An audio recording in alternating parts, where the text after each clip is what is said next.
What's up everybody, we're back with another raid guide and today we're taking a look at Grong on Mythic difficulty. This encounter is the same for the Horde and the Alliance, they just have different animations and the Alliance version spells have different names from the Horde version. However, they all work the same. So I'll be going over most of the mechanics, how to deal with them and our overall tactic for this fight. And if you're watching this, I'll assume you're familiar with the heroic mechanics. If not, feel free to check out my heroic Battle of Dazar'Alor guides. So for this encounter you want 2 tanks, 5 healers and 13 DPS. Again, a healthy mix of ranged and melee DPS. The overall mechanics of the fight haven't changed that much to be honest, or at all. But it has scaled up significantly and the timings are far more crucial here than it is in heroic. The only new mythic mechanic, if you will, is that 2 adds will spawn instead of 1. Other than that, all abilities works the same way as in heroic, just scaled up a lot. For example, the Ferocious Roar has almost doubled in damage and the tank combo has gotten a bit faster and a lot deadlier.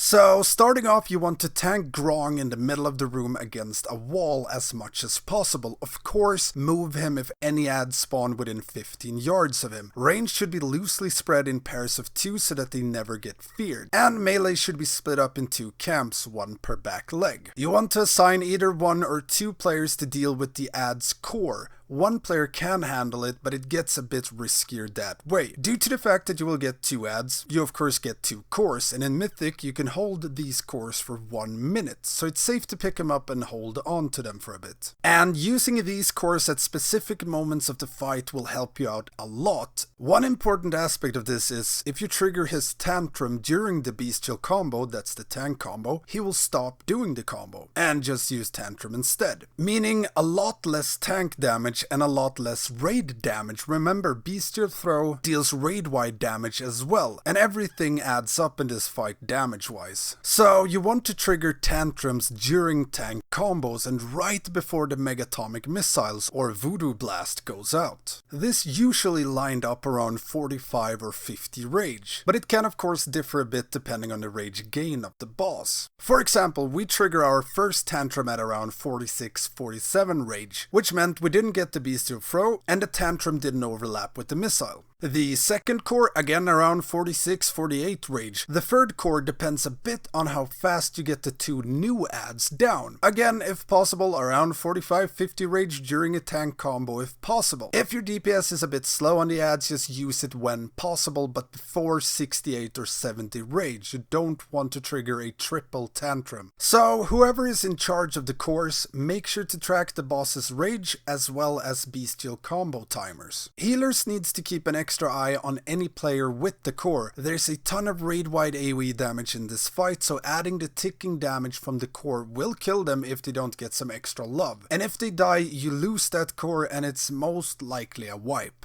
And range DPS, as I said, needs to be loosely spread. This helps out with dodging the missiles. However, you want to always stack before a tantrum and spread immediately after. This again is why the core timing is important. Getting a missile during tantrum is really bad. Getting it 3 seconds after means you can deal with the tantrum and spread after, resulting in a lot less healing required. And melee DPS should, as I said, be split into 2 groups, 1 per back leg, and when one group gets smashed, they just move to the other group, wait for explosion and then move back in. You can also pre-spread just as the boss is about to use the smash, resulting in less melee players overall taking damage from it. And all DPS needs to swap to the adds as soon as possible. Most of the time they spawn right next to each other, but sometimes they could spawn on opposite sides, which increases the time it takes to kill them by, well, a lot. And for you tanks out there, the combos hits a lot harder on Mythic, but more importantly the casts are a lot faster. The biggest danger during this combo is the triple bestial smash or double bite plus bestial throw. Our rule of thumb for the combo was if one tank got 2 bites, that tank kept the boss for the rest of the combo, and we used a blessing of protection on him during the bestial throw. Doing so means the bleeds disappear and the throw gets cancelled, which means less tank damage and less raid damage. So, for example, I get smash, bite, bite, so then I keep the boss for the throw, get a bop, and we all good. If you don't have access to bops, then I recommend spacing out the bites, one per tank. If you get 3 bites in a row, you just do the same thing and bop it away. However, if you get 3 smashes in a row, it all depends on your class. Most classes can take 2 smashes in a row with very heavy cooldowns. I'm talking pain suppression plus shield wall. This doesn't happen too often, but often enough to be really annoying. Just prepare for it and have a cooldown plan in case this happens. Or be a paladin and bubble.